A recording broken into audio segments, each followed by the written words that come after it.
from Lagos Traffic Radio 96.1 FM, moving Lagos forward.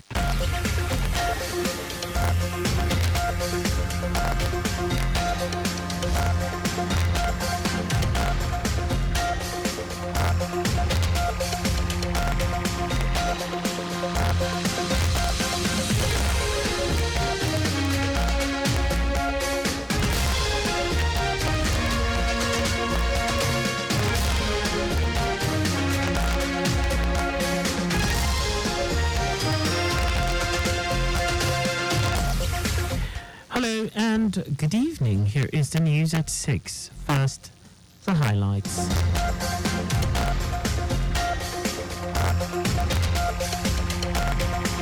Lagos State Government lifts suspension on activities of Road Transport Employers Association of Nigeria. President Tinubu returns to Abuja after participation in Africa Union Summit. On the foreign scene, Bolivia places towns on alert as torrential rains kill dozens of people.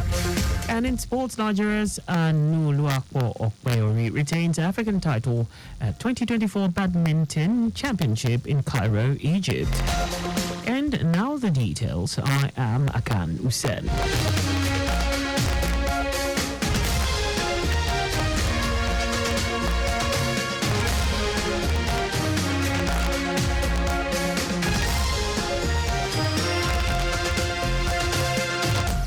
The Lagos State Government has lifted the ban on the activities of Road Transport Employers Association of Nigeria, RTN.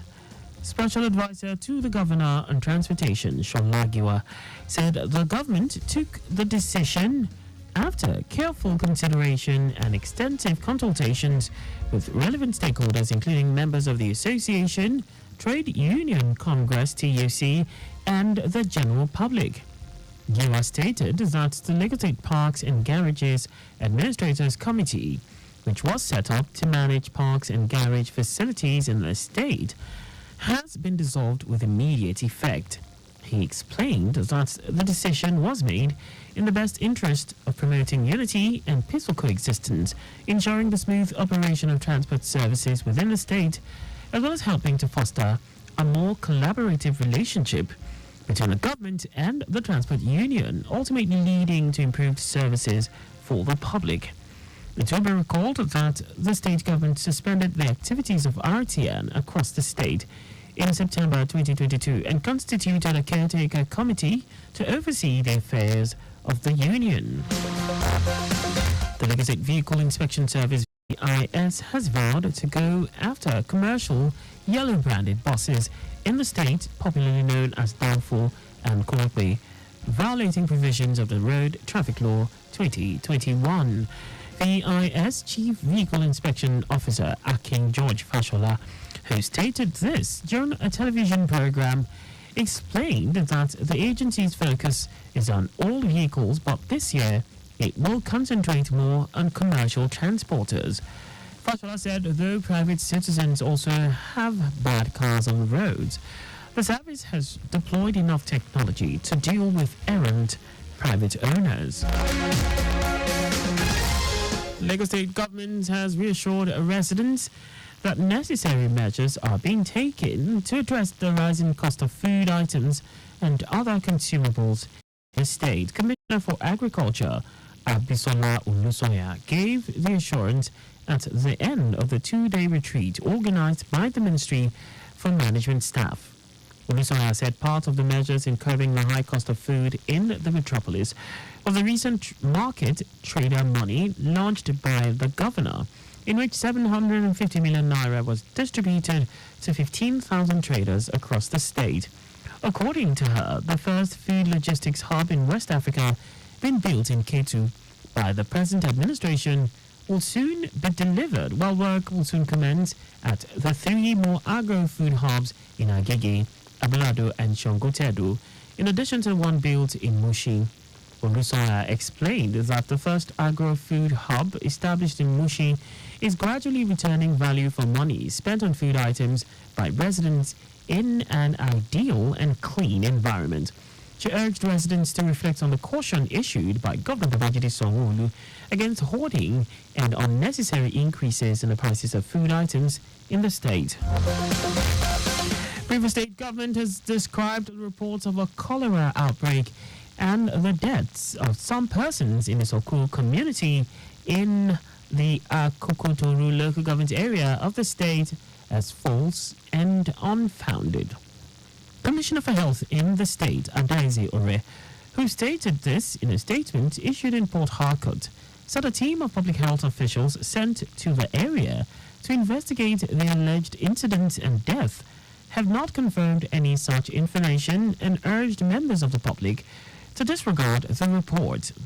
Ore said the ongoing health outreach in the area had no link with an outbreak of cholera and warned individuals and organizations conducting or planning to carry out any health program without the knowledge of the Ministry of Health that such activities will be investigated and appropriate action will be taken.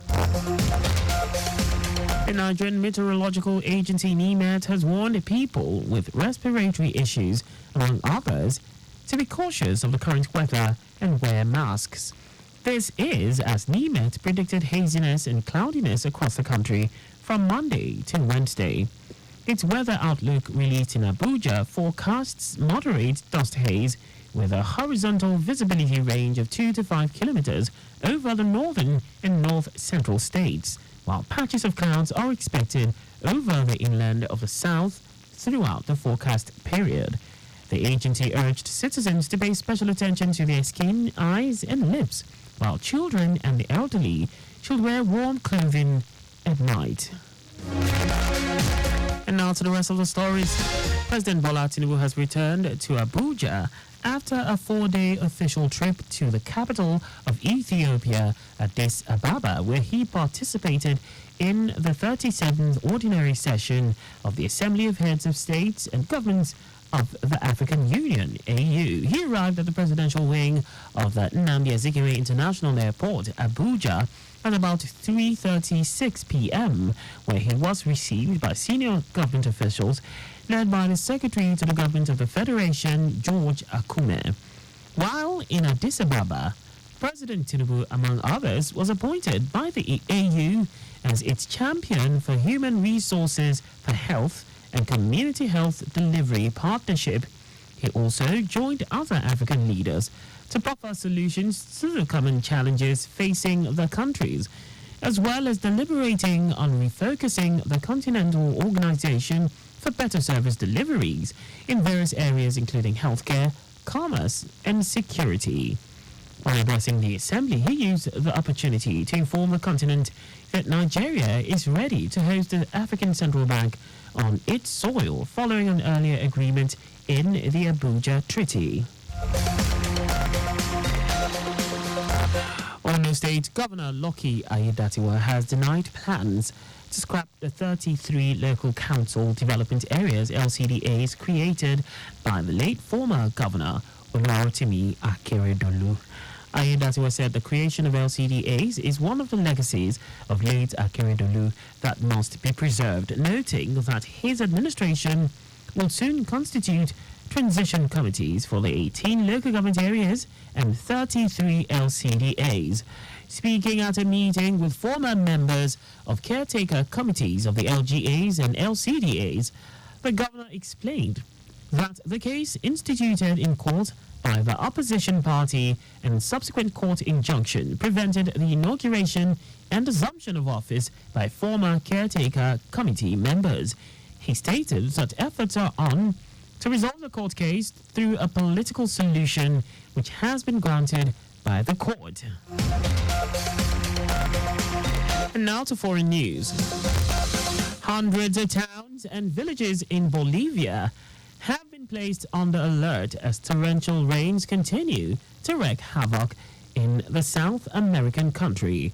Officials say 33 people have died since November due to the rains, which have triggered landslides and caused rivers to burst their banks.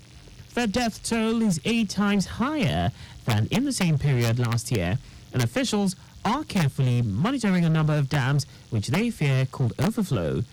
Deputy Minister for Civil Defense Juan Carlos Cavimontes said out of Bolivia's 340 municipalities, 10 had been put on the highest alert and another 279 were on orange alert, the second highest.